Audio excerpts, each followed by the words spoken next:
नमस्ते मेरे प्यारे भाई, गुड इवनिंग। आपका बहुत बहुत स्वागत है मेरे दोस्त। मैं आपको लाइव दिखाई दे रहा हूं। क्या मेरी साउंड सही है? कैसा महसूस कर रहे हैं आप? एनर्जी से, ऊर्जा से महसूस करिए मेरे भाई। जोश बने रहना चाहिए। जवान आदमी है, जोश बने रहना चाहिए, क्योंकि आज हम अपना अर्थमेटिक अंक गणित शुरू कर रहे हैं। अर्थमेटिक गणित में देखिए, मेनली चार पोर्शन हम कह सकते हैं कि गणित में एक नंबर सिस्टम वाला पोर्शन होता है, अर्थमेटिक होता है, एडवांस मैथ होता है, और बाकी स्टैटिक्स, प्रोबेबिलिटी, है ना, ये परमुटेशन, कॉम्बिनेशन, डीआई, ये चौथा पोर्शन होता है। इन इस चारों पोर्शन में जो बच्चे सबसे ज्यादा पढ़ने की इच्छा जताते हैं या सबसे ज्यादा इंटरेस्टेड होते हैं मेरे प्यारे भाई, वो अर्थमेटिक है, अंक गणित। ठीक है मेरे प्यारे भाइयों, तो अर्थमेटिक हम पढ़ेंगे बहुत प्यार से, बहुत ढंग से। चलिए, लेकिन उससे पहले मैं आपको कुछ बताना चाहूंगा। मेरी बात वो गौर से सुनिएगा मेरे दोस्तों।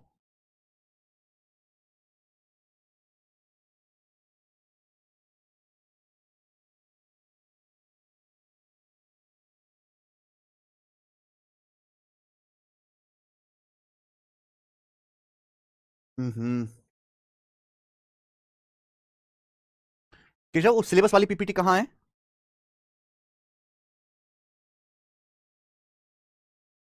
हाँ जी, ये देखिए।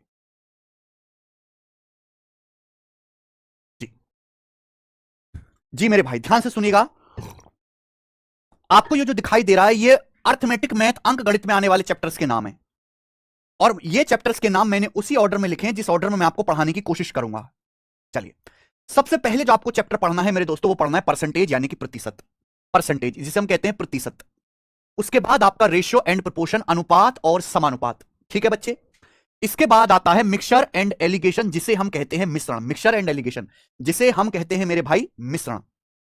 इसके बाद आता है मेरे दोस्तों पार्टनरशिप, या जिसे हम कहते हैं हिंदी में साझेदारी।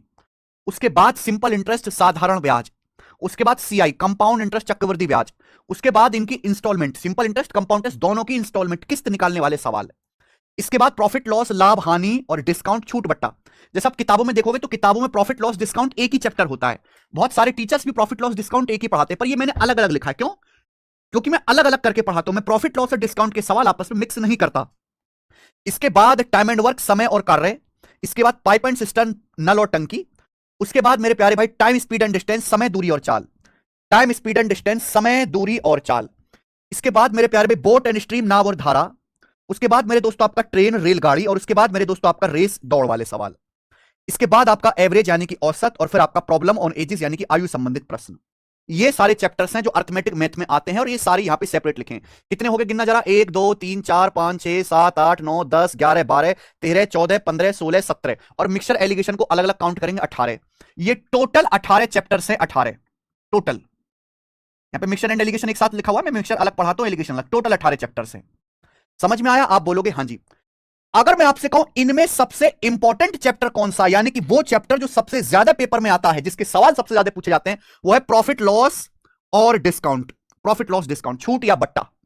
ये सबसे इंपॉर्टेंट चैप्टर है, सबसे इंपॉर्टेंट।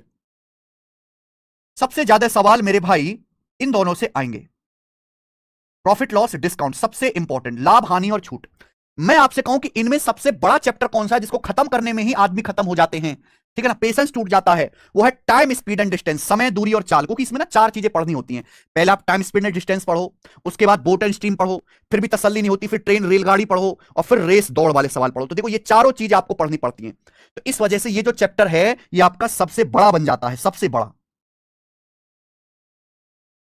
यानी कि ये चैप्टर ऐसा जिसमें 25-30 क्लास हो जाती हैं पूरा खत्म करने के लिए। 25 से 30 क्लास। तो कारण देखो ना, पहले आप टाइम, स्पीड एंड डिस्टेंस के सवालों को करो, फिर नाव, धारा वाले सवालों को करो, फिर रेलगाड़ी वाले सवाल करो, फिर रेस करो, फिर मिसलेनियस सवाल भी करो। ये सबसे बड़ा चैप्टर है। उसके बाद मेरे दोस्तों वो चैप्टर जिससे एग्जामिनर कभी कभी, अगर एग्जामिनर की इच्छा है कि भाई मैं इस बार का पेपर मुश्किल बनाऊंगा, मैं टफ सवाल डालूंगा, तो मेरे भाई वो कौन से चैप्टर है जिनसे एग्जामिनर सबसे कैलकुलेटिव सवाल बनाता है, तो ये।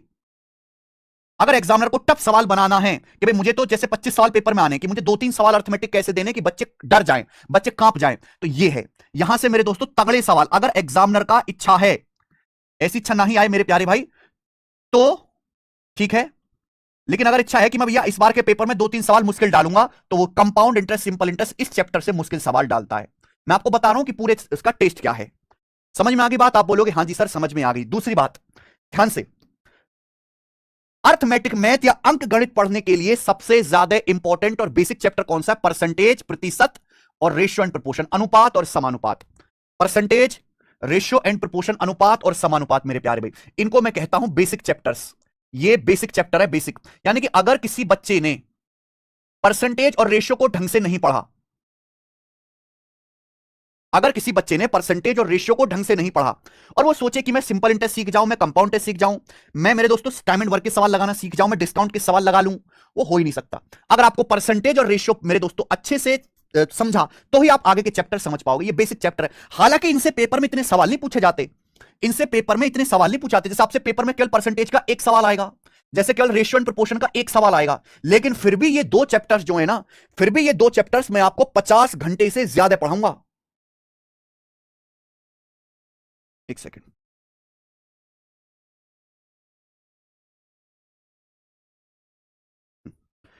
परसेंटेज और रेशियो, हालांकि इनकी अपने आप में कोई ज्यादा वैल्यू नहीं है। पेपर में एक सवाल आना, परसेंटेज का एक सवाल, रेशियो का एक सवाल, लेकिन फिर भी इन दोनों चैप्टर की मैं 30 क्लास से ज्यादा लूंगा। 30 क्लासेस होंगी लगभग इन दोनों चैप्टर्स की, क्योंकि मैं ये दोनों चैप्टर पढ़ाऊंगा ही नहीं, मैं पूरे अर्थमेटिक मैथ का बेस पढ़ाऊंगा, पूरे अर्थमेटिक मैथ का बेस पढ़ाऊंगा। तो कभी भी जब आपको ये लगने लगे कि सर इतना डिटेल में आप परसेंटेज रेशियो को क्यों बताते हो, इतने ज्यादा क्वेश्चंस क्यों करवाते हो, इतने ज्यादा क्यों प्रैक्टिस करवाते हो, हर बात को इतना धीरे धीरे करके क्यों समझाते हो, तो आप एक बात ध्यान रखना कि मैं परसेंटेज और रेशियो तो पढ़ा ही नहीं रहा। मैंने पहले क्लियर कर दिया कि इन दोनों चैप्टर की पेपर में वैसे कोई हैसियत है नहीं, कोई औकात इनकी है नहीं कि परसेंटेज का एक सवाल, रेशियो का एक सवाल, इतना तो हमारे ज्योमेट्री का अकेला सर्कल हो जाता है। इससे ज्यादा वैल्यू तो ज्योमेट्री में अकेले सर्कल की हो जाती है जितनी परसेंटेज रेशियो की है। लेकिन फिर भी हम परसेंटेज रेशियो बहुत धीरे धीरे करके पढ़ेंगे।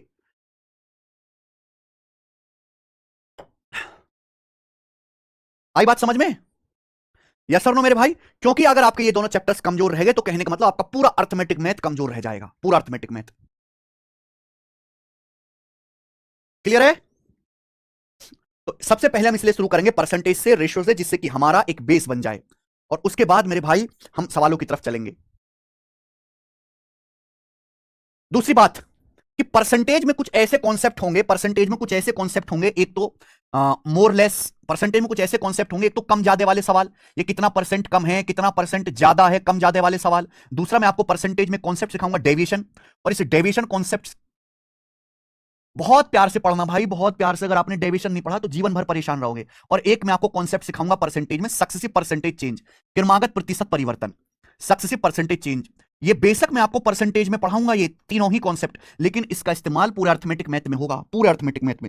हम प्रॉफिट लॉस पढ़ेंगे तो भी लगेंगे, एसआईसीआई में जाएंगे तो भी लगेंगे, हम एवरेज पढ़ेंगे तो भी लगेगा, हम रेशियो पढ़ेंगे तो भी ये लगेगा, इवन हम डीआई सॉल्व करेंगे, डाटा इंटरप्रिटेशन, तो भी मेरे दोस्तों ये लगेगा। ठीक है? अब ध्यान से सुनना भैया, मैंने जब ये चारे चैप्टर्स काउंट किए अर्थमेटिक मैथ के, छोटे छोटे हर एक को मैंने अलग अलग सेपरेट सेपरेट काउंट किया, तो अर्थमेटिक मैथ में चैप्टर्स कितने आने हैं? 18। कितने चैप्टर्स हैं अंकगणित के? 18 चैप्टर हैं, 18 18 चैप्टर्स। ध्यान सुनना मेरे भाई, और 18 चैप्टर्स हैं मेरे भाई ये। और अर्थमेटिक मैथ से सवाल कितने आने हैं? आज भारत में जितने भी पेपर होते हैं, जिनमें प्री के पेपर होते हैं, चाहे वो आपका सीजीएल हो, सीएचएसएल हो, है ना, उनमें सभी में 25 सवाल आते हैं, 25। तो अगर कोई 25 सवालों का पेपर हो रहा है तो उसमें 11 से 12 सवाल ही अर्थमेटिक मैथ के होंगे, 11 से 12 सवाल ही अर्थमेटिक के आएंगे, अर्थमेटिक के। और अगर आप मेंस का पेपर दोगे मेरे भाई, मेंस का पेपर, जैसे आप सीजीएल का मेंस देते हो, सीएचएसएल का मेंस देते हो, तो उसमें 30 क्वेश्चंस आते हैं, 30 सवाल आते हैं मेरे भाई, 30 सवाल। तो 30 में से मेरे दोस्तों ये मान के चलिए कि 13 से 14 ही क्वेश्चन अर्थमेटिक मैथ के होंगे, 13 से 14 सवाल।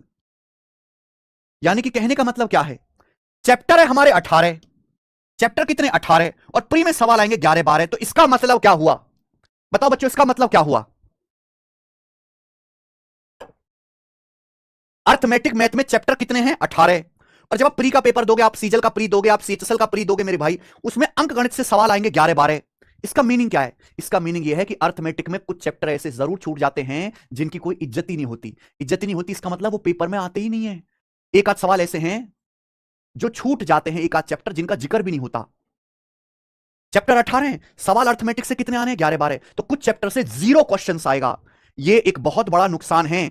जब मेंस का पेपर होता था, मेंस का 100 नंबर का, आज के टाइम पे पैटर्न चेंज हो गया।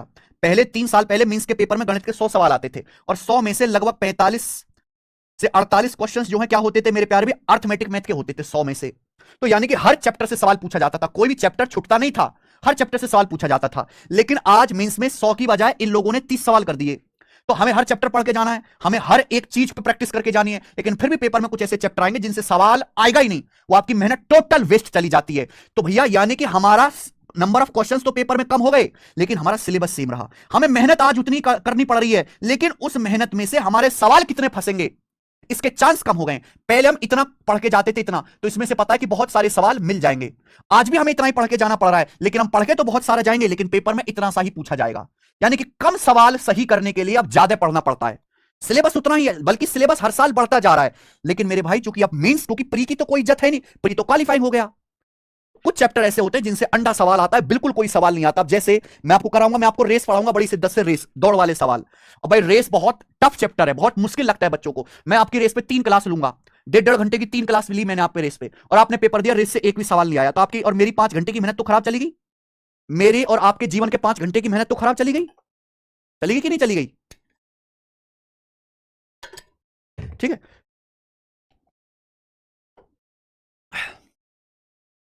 ये आज के समय का नुकसान है। इस चक्कर में क्या है कि बच्चे जो है चैप्टर्स को छोड़ देते हैं कि भाई मैं रेस रेस क्यों पढ़ के जाऊंगा, मैं इंस्टॉलमेंट पढ़ के क्यों जाऊं। और बच्चों की किस्मत इतनी खराब है कि जो चीज पढ़ के जाएंगे उससे तो सवाल आएगा नहीं, और जो चीज छोड़ के जाएंगे उसी से सवाल पूछेगा एग्जामिनर। अब ये देखिए time speed and distance, time speed and distance कितना बड़ा चैप्टर है। टाइम स्पीड एंड डिस्टेंस कितना बड़ा चैप्टर आप देख पा रहे हो। समय और दूरी पढ़ो ना पढ़ो, अब इस पूरे चैप्टर से सवाल कितना आएगा? एक सवाल। इस पूरे चैप्टर से सवाल कितना आएगा? एक सवाल। अब 20-25 क्लास पढ़ोगे, 25 क्लास, और 25 क्लास से सवाल एक आएगा। इसलिए मैं एडवांस मैथ को ज्यादा बेटर मानता हूं, एडवांस मैथ को, कि आप स्टैटिक्स पढ़ोगे। स्टैटिक्स केवल ऐसा चैप्टर है जो 3 घंटे में खत्म हो जाता है, और यहां 3 घंटे से आपको एक सवाल करने को मिल जाएगा पेपर में। यहां आपको एक सवाल सही करने के लिए लगभग जो है ये मान के चलिए 30-35 घंटे कम से कम पढ़ना पड़ेगा, कम से कम। और यहां आपको स्टैटिक्स एक 3 घंटे की क्लास से करने को मिल जाएगा। तो जो बच्चे, मैं मेरे समझाने का पर्पस ये है कि भारत में बहुत सारे बच्चे ऐसे हैं जो एडवांस मैथ को पढ़ने की इच्छा नहीं रखते, वो केवल इस पोर्शन को पढ़ते रहते हैं। एडवांस में ज्योमेट्री, मेंसुरेशन, ट्रिग्नोमेट्री, अलजेब्रा, ये सब चीज उनको इंटरेस्ट ही नहीं आता, और इच्छा है उनकी इंस्पेक्टर बनने की। लेकिन हकीकत यही है कि अगर आप एसएससी के पेपर्स दे रहे हो, या सीडीएस का पेपर दे रहे हो, या डिफेंस का पेपर दे रहे हो, या आईसीआर का पेपर दे रहे हो, या आप रेलवे एनटीपीसी का पेपर दे रहे हो, या ग्रुप डी का पेपर दे रहे हो, तो वहां अर्थमेटिक मैथ और एडवांस मैथ का सिलेबस तो लगभग बराबर है, लेकिन वेटेज एडवांस मैथ का ज्यादा है, एडवांस मैथ का ज्यादा है। तो अगर आप पढ़ना शुरू कर रहे हैं तो अर्थमेटिक और एडवांस दोनों के प्रति बराबर प्यार बना के पढ़ना, बराबर प्यार बना के। किसी को भी कम ज्यादा इज्जत मत बनाना। बच्चे पहले ही अपने दिमाग में थॉट बना लेते हैं कि अर्थमेटिक अच्छे से पढ़ेंगे। केवल अर्थमेटिक से भी सिलेक्शन नहीं होगा, केवल एडवांस मैथ से भी सिलेक्शन नहीं होगा। अगर आपको अच्छी जॉब चाहिए, अगर आपका टारगेट ही छोटा मोटा जॉब है कि कांस्टेबल बन जाएंगे या कोई स्टेट का छोटा मोटा पेपर निकाल लेंगे, तो केवल अर्थमेटिक ओके है। लेकिन अगर आपकी इच्छा मेरे दोस्तों अच्छी जॉब लेने की है, ठीक ठाक जॉब लेने की है, तो भाई साहब फिर आपको अर्थमेटिक प्लस एडवांस दोनों को बराबर प्यार से पढ़ना पड़ेगा। स्टेट आप एग्जाम का पेपर देते हैं, पुलिस का, दरोगा का, टीचिंग का, जैसे बीपीएससी का पेपर हो गया, यूपी ट्रिपल एससी का पेपर हो गया, उसमें अर्थमेटिक मैथ ज्यादा आता है। लेकिन जितनी भी इंस्पेक्टर लेवल की पोस्ट होती हैं एसएससी सीजीएल के थ्रू, सीएचएसएल के थ्रू, मेरे भाई सिलेक्शन पोस्ट में, सीपीओ में दिल्ली पुलिस सब इंस्पेक्टर बनते हैं, दिल्ली पुलिस सब इंस्पेक्टर, वहां आपका अर्थमेटिक प्लस एडवांस दोनों ही पूछा जाता है खुल के। रेलवे में एनटीपीसी ग्रुप डी, उसमें भी अर्थमेटिक प्लस एडवांस दोनों पूछा जाता है। आगे बात समझ में। आप सीडीएस का पेपर दोगे, सीडीएस का, कि भाई हमें आर्मी में मेरे दोस्तों ऑफिसर बनना है, 5400 ग्रेड, सीडीएस की जॉब सबसे बेहतर। अभी मैंने कल ही एक बच्चे से वीडियो कॉल पे बात की, ऑल इंडिया सीडीएस रैंक उसकी 41 है, सीडीएस ऑल इंडिया रैंक उसकी 41 है, और वो आप ही के बैच में पढ़ा था पिछले साल। एसएससी सीजीएल की जो जॉब है ना मेरे भाई, एसएससी सीजीएल की जो जॉब है वो 4600 ग्रेड पे की है, जो सबसे अच्छी जॉब है, और सीडीएस की जो जॉब है वो 5400 ग्रेड पे की है, 5400 ग्रेड पे की। सीजीएल की जॉब की तनख्वाह जो 72,000 रुपए महीना है, सीडीएस की जॉब की जो स्टार्टिंग तनख्वाह है वो ही 95,000 रुपए महीना है। सीडीएस की जॉब में मेरे दोस्तों जो आपको एक्स्ट्रा मिलता है ना, आपके घर वालों, आपके जो है घर वालों को बीमारी का खर्चा गवर्नमेंट देती है, आपके बच्चों की पढ़ाई का खर्चा गवर्नमेंट देती है, आपका एक आर्मी का कार्ड बनता है, जितने भी ब्रांडेड एडिडास के जूते, नाइक के जूते, आपको आर्मी का कार्ड बनता है, वो आधे दाम पे मिलते हैं। चीनी का कट्टा, खाने पीने का सामान, महंगी महंगी जो शराब की बोतलें, 5,000 की शराब की बोतल 400 रुपए की मिलती है। इस तरीके से आर्मी का कैंटीन का कार्ड बनता है, लगभग 20-30-50% तक। तो ये फायदे हैं सीडीएस की जॉब में। तो वो जो सीडीएस की जॉब है मेरे भाई, उसमें एडवांस मैथ ज्यादा पूछा जाता है। 100 में से उसमें 70-80 सवाल एडवांस मैथ के ही आते हैं, 5400 ग्रेड पे, जैसे हर जॉब का ग्रेड पे बना दिया जाता है। ओके, कार्तिक सिंह कह रहे हैं सीडीएस में ब्लैक मनी नहीं है सर। एक बात मैं आज आपको और क्लियर कर देता हूं कि जो आज के टाइम पे आज चल रहा है साल 2024, और भारत लगभग जो है सब हर सारा काम ऑनलाइन हो चुका है। अगर कोई बच्चा ये सोचता हो कि मैं इनकम टैक्स इंस्पेक्टर बन जाऊंगा या मैं जीएसटी इंस्पेक्टर बन जाऊंगा या मैं एग्जामिनर बन जाऊंगा और ब्लैक मनी है ना, ब्लैक मनी से पैसा कमाऊंगा रेड मार के, वो ये सपने छोड़ दे। आज के टाइम पे एसएससी सीजीएल की किसी भी जॉब में कोई ब्लैक मनी नहीं है, सब ईमानदारी की नौकरी करते हैं और ईमानदारी से ही पैसा कमाते हैं। वो पहला जमाना था, पहला जमाना वो बीत गया, वो बीत गया जमाना। आज सब कुछ ऑनलाइन है। अगर किसी जीएसटी इंस्पेक्टर को अगर कोई किसी की जीएसटी की फाइल में, किसी के टैक्स रिटर्न वाली फाइल में कोई गड़बड़ मिलती है तो ईमेल करता है, वो उसके घर पे नहीं धमक पड़ता। जब सब कुछ ऑनलाइन हो गया है, सारा ट्रांजैक्शन ऑनलाइन है, तो किसी प्रकार की कोई रिश्वतखोरी नहीं है। आज के टाइम पे आप अपने सीनियर से पूछना, एसएससी की किसी भी जॉब में ना के बराबर रिश्वतखोरी। और बहुत अच्छी बात है, बहुत अच्छी बात है।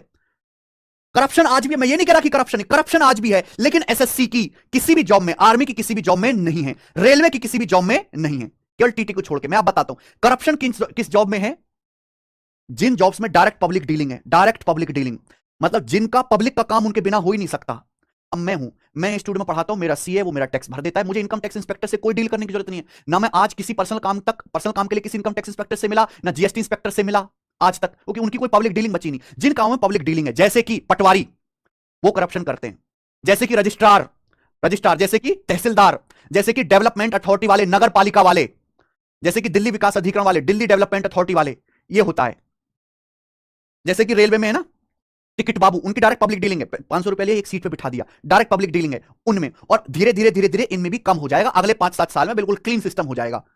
जैसे कि एसडीएम साहब, बिल्कुल से एसडीएम डायरेक्ट पब्लिक डीलिंग है ना, किसी आदमी को अपना काम करवाना है, कोई फाइल साइन करवानी, कोई कॉन्ट्रैक्ट साइन करवाना है, वो उनके पास जाएगा और साइन करेगा, और उसके हिसाब से फिर वो करप्शन हमारे देश में आपको पता है। लेकिन मैं आपको बता रहा हूं कि एसएससी की किसी भी जॉब्स में अब करप्शन नहीं है, और ये बहुत अच्छी बात है, क्योंकि ये सारे काम ऑनलाइन हो चुके हैं, इनमें ट्रांसपेरेंसी आ चुकी है। अब जैसे हमारे पुलिस है, पुलिस में आज बहुत ही करप्शन है भाई, एफआईआर नहीं लिखते वो सही से एक बार में, गरीब आदमी की, क्रिमिनल को छोड़ देते हैं, जिस आदमी की कोई गलती नहीं उसको थाने में डाल देते हैं। डायरेक्ट पब्लिक डीलिंग है ना, पुलिस वाले को और पब्लिक के बीच में डायरेक्ट बातचीत होती है। अब सारा काम ही लगभग ऑनलाइन होने लगे, कम हो जाएगा। केवल उन्हीं जॉब्स में, बहुत ही लिमिटेड जॉब बची है ऐसी, बहुत ही लिमिटेड जॉब जिनमें करप्शन है, बहुत ही लिमिटेड जॉब। आर्मी में करप्शन क्यों नहीं है?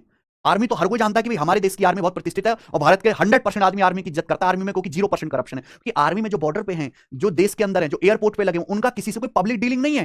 पब्लिक डीलिंग, वो किसी आम जनता से बातचीत नहीं करते, आम जनता से कोई उनका लेन देन नहीं है किसी चीज का। ये कारण है कि वहां जो है बहुत साफ सुथरे लोग हैं।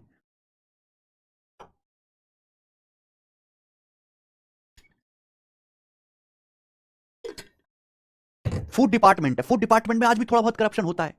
तो डायरेक्ट पब्लिक डीलिंग है, 2 गेहूं का कट्टा इधर उधर किया, बस हो गया काम। 2 चीनी के कट्टे इधर उधर सरकार, हो गया काम। सरकारी नौकरी में ईमानदारी की तनख्वाह है, ईमानदारी से काम करना चाहिए और ईमानदारी की तनख्वाह में जीवन काटने की आदत होनी चाहिए। करप्शन केवल नेताओं के लिए रहेगा, अधिकारियों के लिए नहीं। आने वाले कुछ साल में जब सब कुछ ऑनलाइन हो जाएगा, केवल नेता ही मलाई खाएंगे, अधिकारी लोग मलाई नहीं खाएंगे। और बहुत अच्छी बात है, जहां तक मैं मानता हूं कि हमारे देश को इतना पीछे ले जाने में नेताओं से कहीं ज्यादा हाथ भ्रष्ट अधिकारियों का है। नेताओं ने हमारे देश को इतना बर्बाद नहीं किया जितना भ्रष्ट अधिकारियों ने किया, भ्रष्ट अधिकारियों ने। ठीक है, चलो। तो अगर आपका चरित्र बिल्कुल गिरा हुआ है, आप करप्शन करना चाहते हैं, ब्लैक मनी, ये सब गंदे गंदे वर्ड आप इस्तेमाल करते हैं, तो आप गवर्नमेंट जॉब के चक्कर छोड़िए, अब उसमें कुछ नहीं रखा, आप नेता बनने की सोचिए, नेता बनने की। ठीक है जी।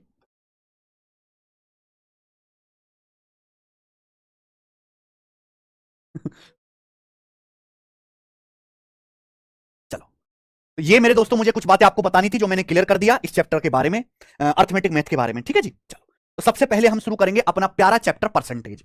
अब हम यहां से शुरू करते हैं मेरे दोस्तों, परसेंटेज यानी कि प्रतिशत। परसेंटेज, परसेंटेज हिंदी में ये परसेंटेज का साइन होता है, हिंदी में हम इसे कहते हैं प्रतिशत। हम पहले बता चुके हैं कि इस चैप्टर का एक ही सवाल पेपर में पूछा जाएगा, लेकिन इस चैप्टर के बिना आगे अर्थमेटिक मैथ समझना नामुमकिन है, इसलिए इसको बहुत डिटेल में, बहुत बेसिक से बहुत धीरे धीरे हम पढ़ेंगे। कोई जल्दबाजी नहीं है, ऐसे पढ़ना है कि यही सब कुछ है, यही पूरी पढ़ाई है, ऐसे आपको परसेंटेज पढ़ना है। और मैं इतना प्यार से पढ़ाता हूं हर बेसिक कॉन्सेप्ट को समझाते हुए जिसकी कोई हद नहीं। देखो परसेंटेज क्या होता है, नाम में ही क्लियर है, नाम में ही क्लियर है। प्रतिशत, प्रतिशत, प्रतिशत, सत मतलब 100, प्रति मतलब 1, प्रति मतलब 1, परसेंट, सेंट का मतलब 100, पर का मतलब 1, यानी कि 100 में से 1 हिस्सा, 100 में से एक हिस्सा, 100 में से एक, 100 में से एक को ही हम 1% कहते हैं, हम 1% कहते हैं मेरे प्यारे भाई। यानी कि 1% कुछ नया नहीं है, 1% एक फ्रैक्शन, एक भिन्न है 1/100।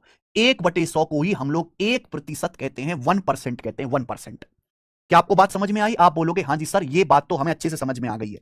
नाम में क्लियर है। सत मतलब 100, प्रति मतलब एक, 100 में से एक हिस्सा, 100 में से एक हिस्सा 1%, 100 में से एक हिस्सा को ही हम लोग 1% कहते हैं, 100 में से एक हिस्सा को ही हम लोग 1% कहते हैं। आप बोलोगे जी सर बिल्कुल सही। यानी कि 1% बराबर 1/100।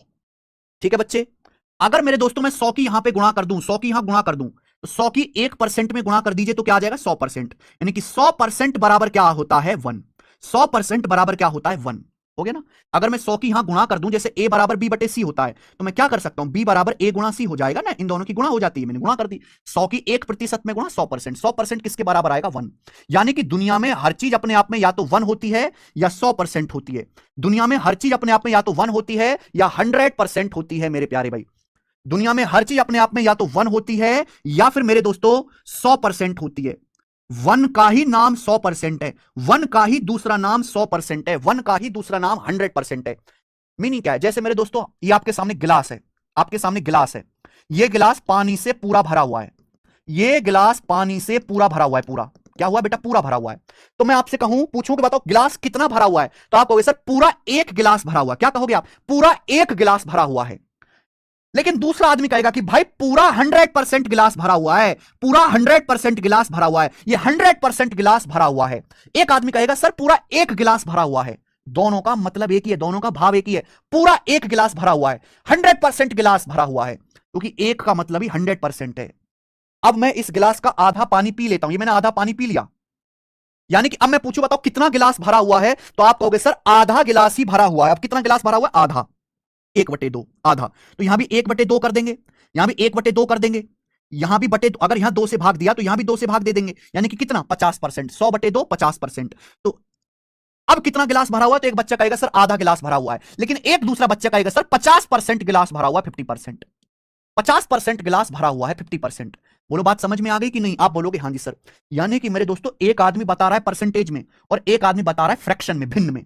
एक आदमी बता रहा है परसेंटेज में और एक आदमी बता रहा है मेरे दोस्तों फ्रैक्शन में, भिन्न में। आप बोलोगे हां जी सर, ये बात बिल्कुल सही कही आपने।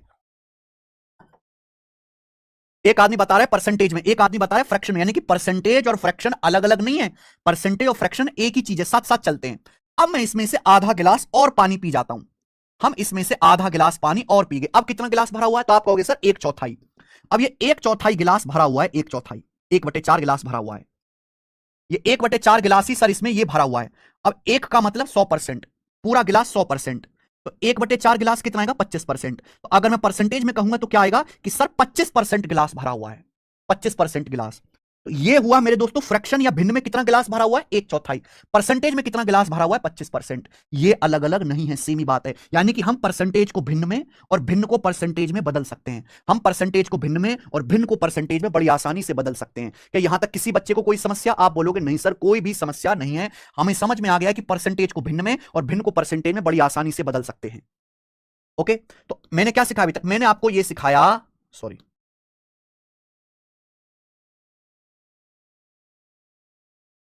कि प्रतिशत का मतलब होता है 100 में से एक, 1/100। प्रतिशत का मतलब होता है 1/100। आप बोलोगे हां जी सर।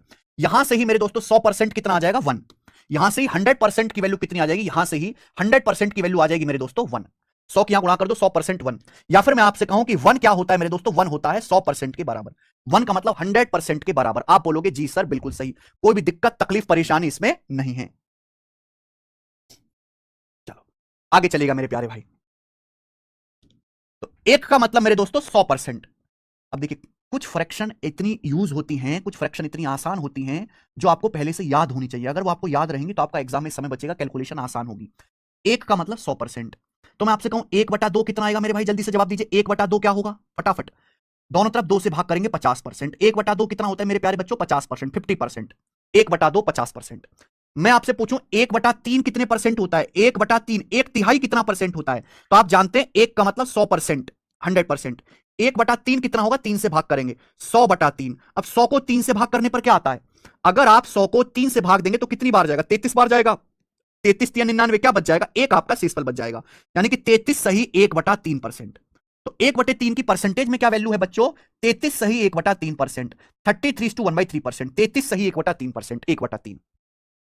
या फिर अगर मैं इसको दशमलव में लिखता हूं, दशमलव में तो कैसे लिखेंगे, 100 को जब 3 से भाग दिया तो 33 बार गया, एक बच गया, फिर दशमलव लगा के यहां जीरो बढ़ा लेंगे, फिर 3 3 9 चला गया, फिर एक बच गया, फिर दशमलव लगा हुआ जीरो बढ़ा लेंगे, 3 3 9, और ये आगे ऐसे ही होता जाएगा। यानी कि जब मैं 100 को 3 से भाग देता हूं तो भाग देने पर क्या आएगा, लगभग 33.33% आएगा। तो 1/3 क्या होता है, 1/3 होता है लगभग 33.33%, अप्रोक्स 33.33%, लगभग 33.33%। तुरंत आपका दिमाग रिस्पॉन्स करे, मैं कहूं 33.33%, आपका दिमाग कहे सर 1/3। इतना याद कर लीजिए, और ये मैं आपको प्रैक्टिस करवाऊंगा, अपने आप ये याद हो जाएगा। मैं आपसे कहूं 33 सही 1/3%, आपका दिमाग कहे सर 1/3 के बराबर। 33 सही 1/3%, आपका दिमाग तुरंत कहे सर 1/3 के बराबर। समझ में आया, आप बोलोगे सर बहुत बढ़िया, कोई प्रॉब्लम नहीं है। एक का मतलब 100%, 1/3 आ गया बच्चों। 1/4 क्या होता है, ऐसे ही जल्दी से बताइए बच्चों, 1/4 क्या होता है, 1/4 हम जानते हैं कि एक का मतलब 100%, 100% या एक ही बात है। चाहे कोई इंसान कहे पूरा एक गिलास भरा हुआ है, चाहे ये कहे 100% गिलास भरा हुआ है। 1 और 100%, 1 है फ्रैक्शन, देखो 1 का मतलब होता है 1/1, 1/1 फ्रैक्शन ही तो हो गया, भिन्न ही तो हो गया बेटा। 1 का मतलब 1/1, ये भी फ्रैक्शन है, आप इसको अदरवाइज मत लीजिए। 1 का मतलब 1/1, 100%। तो 100% और फ्रैक्शन दोनों सॉरी 100% और एक ही बात है मेरे भाई। आप परसेंटेज को फ्रैक्शन में, फ्रैक्शन को परसेंटेज में बड़ी आसानी से बदल सकते हैं। तो मेरे प्यारे बच्चों ये बताओ, एक का मतलब कितना है, एक का मतलब कितना है स्टूडेंट, 100%।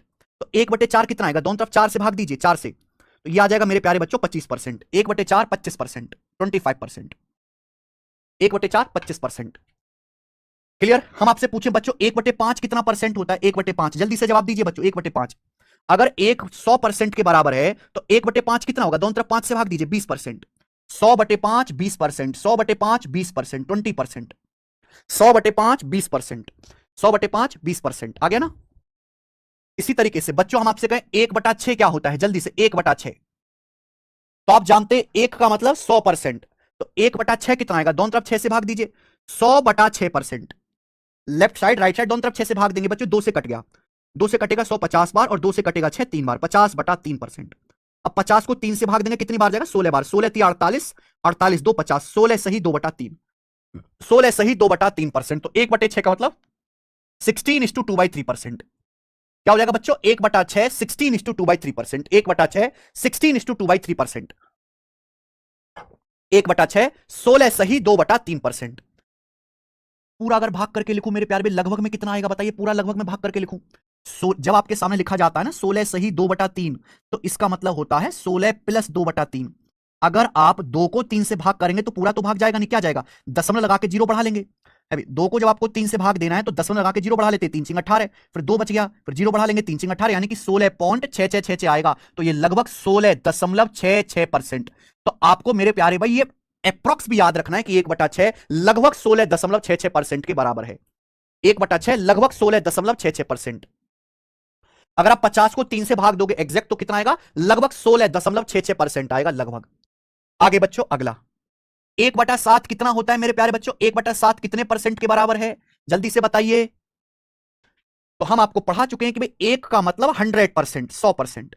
तो 1/7 कितना आएगा मेरे भाई, 1/7 दोनों तरफ 7 से भाग करो, तो ये आ जाएगा भाई साहब 100 को जब 7 से भाग देंगे कितनी बार जाएगा, 14 7 98, 14 बार जाएगा, 14 7 98, 100 है 2 बच जाएगा, 14 सही 2/7%।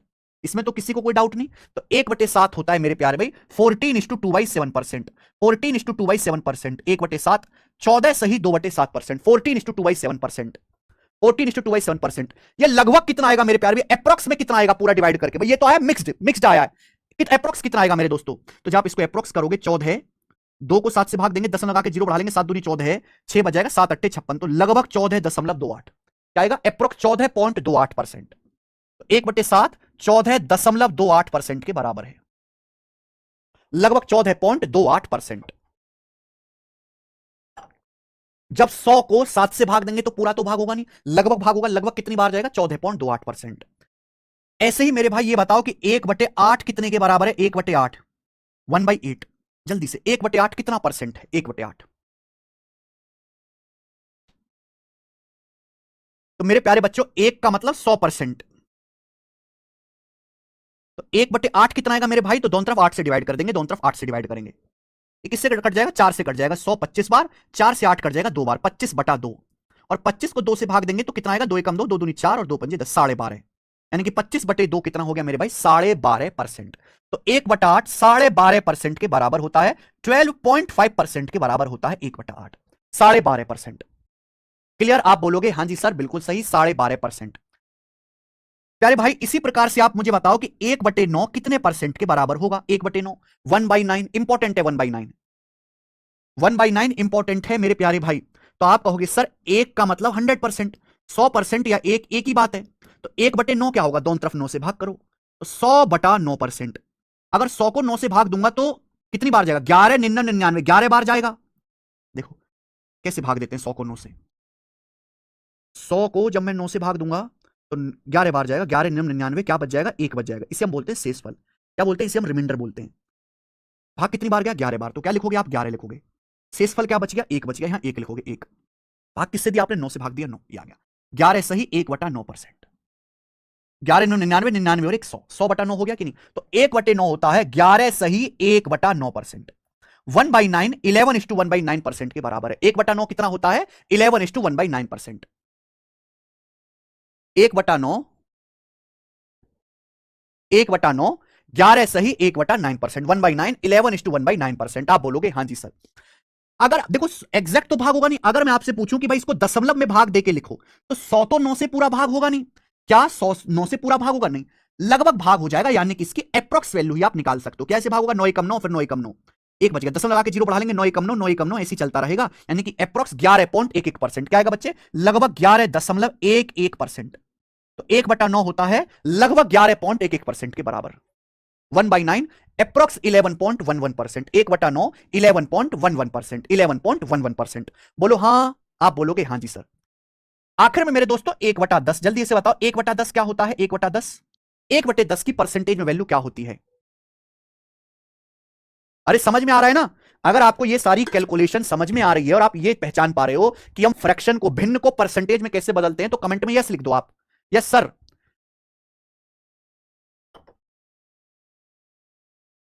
एक का मतलब 100%, 1 बराबर 100%, तो 1/10 क्या आएगा?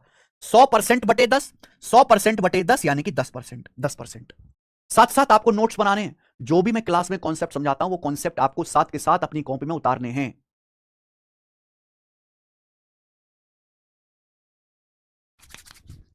आई बात? आप बोलोगे हाँ जी सर बिल्कुल सही। ठीक है ना? चलो तो अभी तक मैंने आपको ये समझाया मेरे दोस्तों।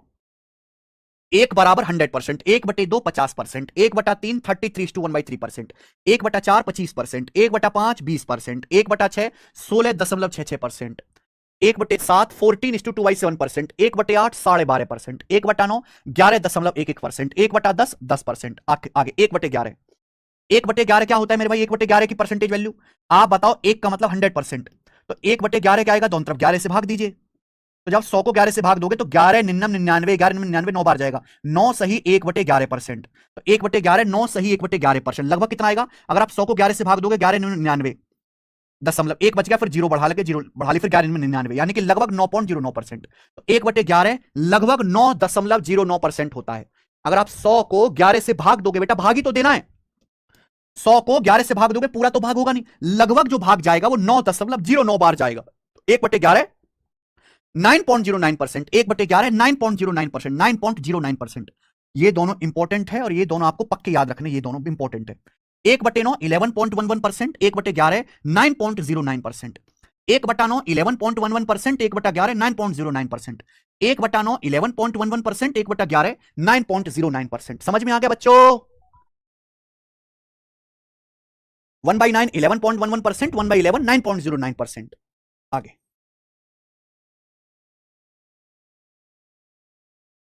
नेक्स्ट प्यारे भाई,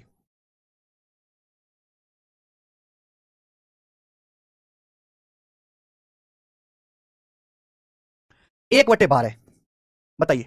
1/12 कितना परसेंट होता है? तो मेरे भाई 1 का मतलब 100%, 1 का मतलब बच्चों 100%। तो 1/12 कितना आएगा? 12 से डिवाइड करेंगे मेरे भाई, 12 से डिवाइड करेंगे तो किससे चला जाएगा भाई साहब? 4 से चला जाएगा। 100 25 बार, 4 से 12 जाएगा 3 बार, 25/3%। जब 25 को भाग देंगे 3 से तो कितनी बार जाएगा? 3 अट्ठे 24, 3 × 8 = 24, ये 25 है, क्या बच जाएगा? 1 बच जाएगा। तो 8 सही 1/3%। तो 1/12 8 सही 1/3%, 8:1/3%, 1/12 8:1/3%। और लगभग भाग दीजिएगा दशमलव में तो 8.33%, 8.33%। तो 1/12 8 सही 1/3% या फिर 8.33% के बराबर होता है 8.33%। याद रखिएगा सभी बच्चे, याद रखिएगा। अगला 1/13, इंपॉर्टेंट मेरे भाई। 1/13, एक की वैल्यू 100%, एक और 100% बराबर होता है। तो 1/13 क्या आएगा? दोनों तरफ 13 से भाग करो। 100/13%, 100 तो 13 से भाग होगा नहीं, तो कितनी बार जाएगा? 13 7 91, 9 बच जाएगा। 91 9 100, 7 सही 9/13%। तो 1/13 का मतलब 7 सही 9/13%, 7 सही 9/13%, 7:9/13%। या फिर लगभग आप भाग देंगे तो 7.69 आएगा। लगभग भाग देंगे आप 100 को 13 से लगभग भाग देंगे तो 7.69 आएगा लगभग। देखें पूरा तो भाग होगा नहीं। 13 7 91 चला गया, बच गया 9। आगे कैसे भाग देते? दशमलव लगा के हमने 0 बढ़ा लिया, जाएगा 13 × 78, क्या बच गया? 12। 90 में से 78 घटाइए 12, फिर दशमलव लगा हुआ है 0 बढ़ा ली, 13 निम्मा 117, फिर 3, फिर आगे भी चलते रहेंगे। लेकिन लगभग हमने 2 डिजिट तक भाग दिया तो क्या बचा? 7.69। तो 1/13 लगभग 7.69% के बराबर होता है, 7.69% के बराबर होता है।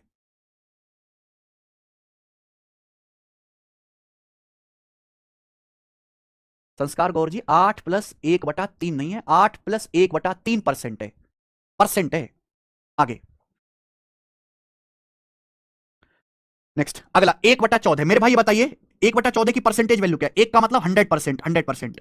तो 1/14 क्या आएगा? दोनों तरफ 14 से भाग दीजिए, दोनों तरफ 14 से भाग दीजिए। आप बोलोगे हाँ जी सर, ये किससे कट जाएगा? 2 से कट जाएगा। 50 बार 14 कट जाएगा 7 बार, 50/7%।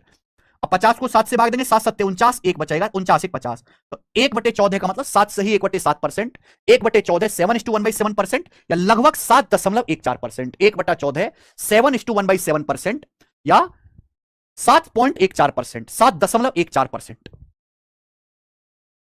1/14 7:1/7%, या लगभग 7.14%। मजा आ रहा है बच्चों? अगला यस, यहां तक जितनी भी है उनमें सबसे इंपॉर्टेंट ये 1/15 है। अब 1/15, 1/15 क्या आएगा बच्चे? भाई 1 का मतलब होता है 100%। तो 1/15 क्या आएगा? 15 से डिवाइड करिए, 15 से भाग दीजिए, ये भी 15 से भाग होगा। किससे कट जाएगा भैया? 5 से। 100 चला जाएगा 20 बार, 15 चला जाएगा आपका 3 बार, तो 20/3%। 20 को जब 3 से भाग देंगे तो 3 × 18, 3 × 18 2 बच जाएगा, 6 सही 2/3%। तो 1/15 6 सही 2/3%, 6:2/3%। 1/15 6:2/3%, और लगभग 6.66%, अप्रोक्स 6.66%, लगभग 6.66%। 1/15 लगभग 6.66% के बराबर होता है। 1/15 बच्चों लगभग 6 दशमलव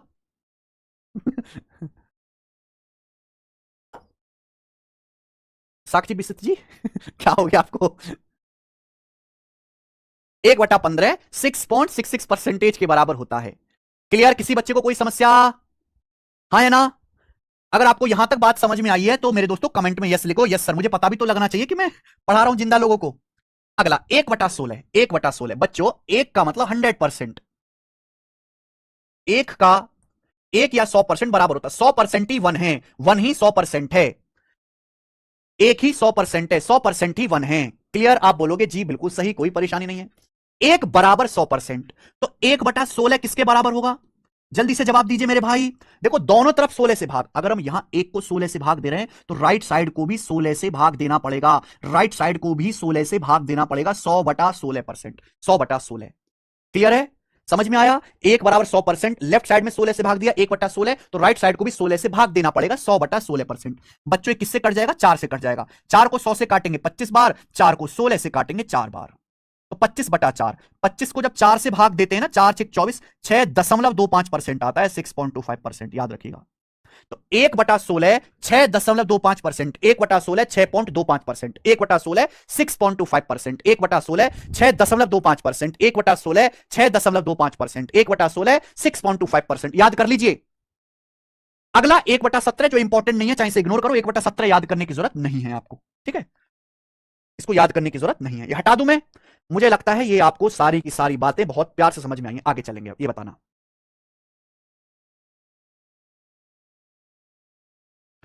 1/18। भाई 1 का मतलब क्या होता है? 1/18 की परसेंटेज वैल्यू बताओ,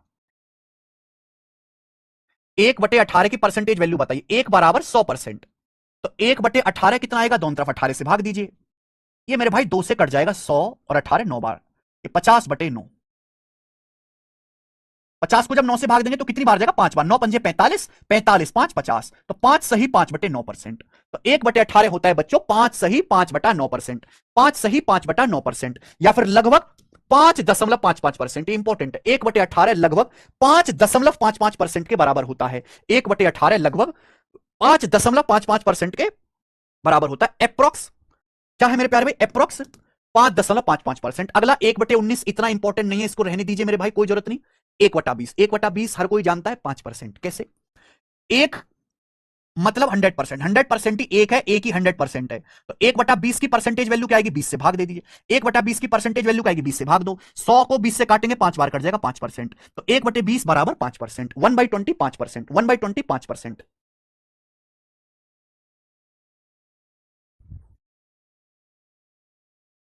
फैजान कह रहे हैं क्वेश्चंस कराओ। फैजान जी क्या आप बिना ये जाने क्वेश्चन कर लोगे? फैजान मैं आपसे क्वेश्चन पूछता हूं, 4.16% ऑफ 72 क्या होगा? फैजान जी, कुछ कुछ बच्चे ना अपने आप को बहुत ओवर स्मार्ट समझते हैं, वो कहते हैं ये तो सर इतना धीरे धीरे पढ़ा रहे हैं, सवाल कराओ सर जल्दी जल्दी। फैजान आपसे सवाल पूछ लिया, 4.16% ऑफ 72, 72। आपके पास समय है 3 सेकंड, 1 सेकंड, 2 सेकंड, 3 सेकंड।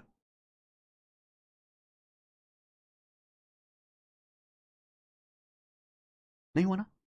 नहीं हुआ ना? कैसे होगा? आपको कॉन्सेप्ट ही नहीं पता।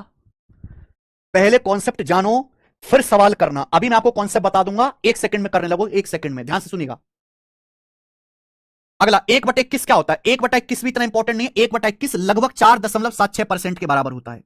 1/21 लगभग 4.76% के बराबर होता है, 4.76%। 1/21 4.76% के बराबर। 1/22 देखो ये वैल्यू नहीं याद रखनी। 1/22 4.54% के बराबर, 4.54% के बराबर। बच्चों एक का मतलब 100%, एक और 100% बराबर। तो 1/22 कितना आएगा मेरे भाई? दोनों तरफ 22 से भाग देंगे।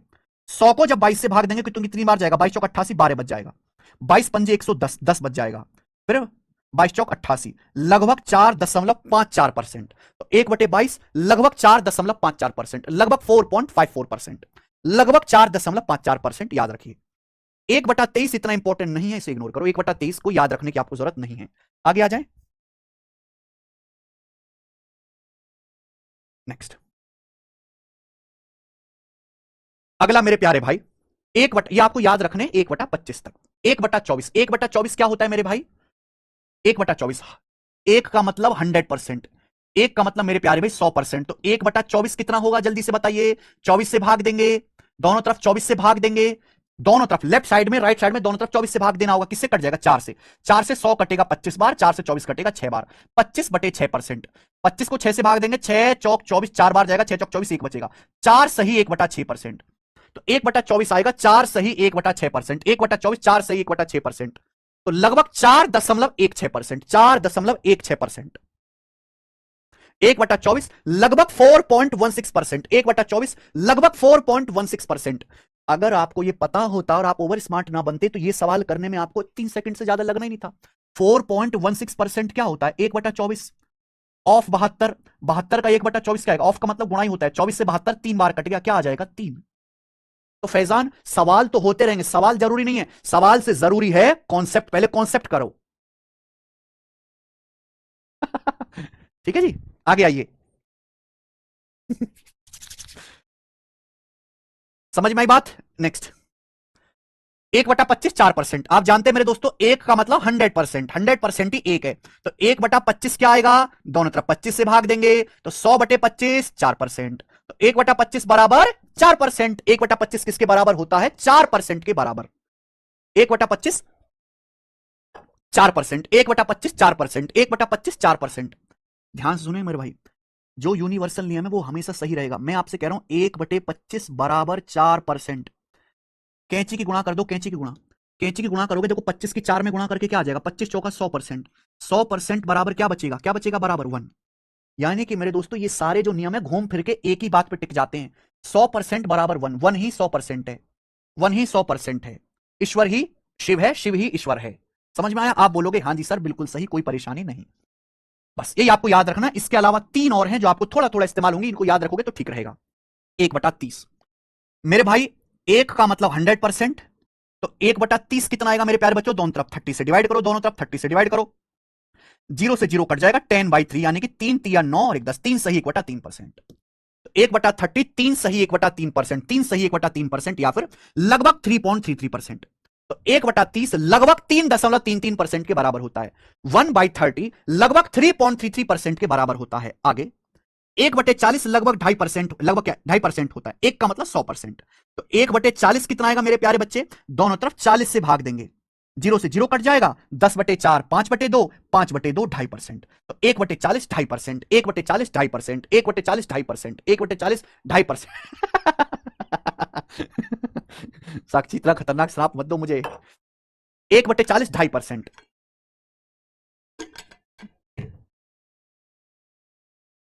1/40 2.5%। और सबसे आखिरी सबसे प्यारा 1/50, 1/50 क्या होता है बच्चे? आप मुझे बताओ 1/50 कितना परसेंट होता है?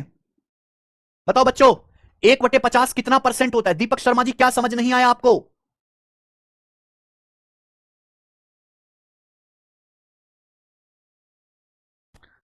हाँ हितेश, 1/50 कितना अरे सॉरी मिट कैसे गए?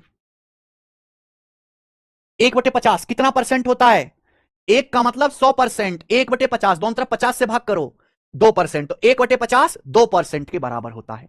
ये आपको याद होना चाहिए। अब देखो याद होना चाहिए इसका मतलब ये नहीं कि आपको इनको बैठ के तोते की तरह याद करना है। आप केवल इनको देखते रहो, कॉपी में बार बार लिखते रहो। जब हम सवाल करेंगे, जब हम इस पे 200-250 सवाल करेंगे, तो सवाल करते करते अभी मैं इन पे एग्जांपल दूंगा। अभी मैं परसेंटेज की जब कैलकुलेशन सिखाऊंगा तो मैं कैलकुलेशन पे एग्जांपल दूंगा ढेर सारे। तो आपको मेरे भाई बार बार आपको बार बार लिखने से, बार बार एग्जांपल से, बार बार सवाल करने से, बार बार बोलने से, बार बार सुनने से ये आपको अपने आप याद हो जाएगा। याद करने का मतलब ये नहीं कि आप बैठ के तोते की तरह याद करो, बस आप इनको देखते रहो।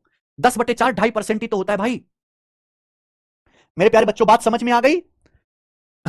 इनको याद करने का फायदा क्या है कि इनको याद करने से पेपर में सबसे ज्यादा जो फ्रैक्शन है वो यही वाली इस्तेमाल होती है। एग्जाम में सबसे ज्यादा यही फ्रैक्शन, यही परसेंटेज इस्तेमाल होती है। अगर आपको पहले से पता होंगी तो बार बार कन्वर्ट करने में समय बचेगा, आपकी कैलकुलेशन फास्ट होगी, आपकी कैलकुलेशन फास्ट होगी। यही फायदा है बस।